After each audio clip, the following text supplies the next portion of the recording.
ఆ అబ్బాయి ఇండియాకి వచ్చి వాళ్ళు సూసైడ్ చేశారు. మరి నిర్ణయం అయితే కరెక్టే, అది అమ్మాయికైనా కావచ్చు అబ్బాయికైనా కావచ్చు, ఎవరైనా కానీ మానసికంగా దగ్గర అవుతారు, ఫిజికల్గా దగ్గర అవుతారు, అన్ని రకాలుగా తిరుగుతారు, హ్యాపీగా ఎంజాయ్ చేస్తారు.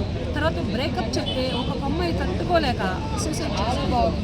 అదే విధంగా అబ్బాయిల దగ్గర లిఫ్ట్లు అవి ఇవి తీసుకొని సరదాగా టైంపాస్ కోసం ఎంజాయ్ చేసి బ్రేకప్ చెప్తే అబ్బాయి తట్టుకోలేక అబ్బాయి కూడా సూసైడ్ చేస్తారు. ఇది ఇద్దరికీ ఒకటే, అమ్మాయి ఎంత మానసికంగా బాధపడుతుందో అబ్బాయి కూడా అంతే మానసికంగా బాధపడుతున్నాడు అనమాట.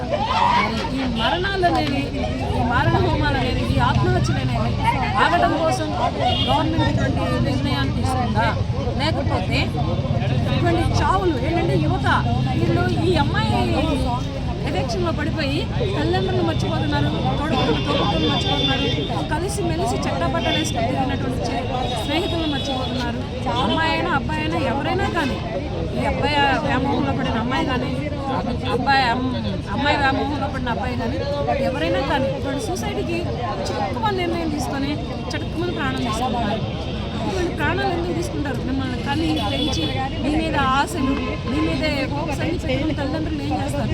మీరున్నారు మాకు సపోర్ట్గా అని చెప్పి మీతో కలిసిమెలిసి మీ తోబుట్టులను ఏం చేస్తారు?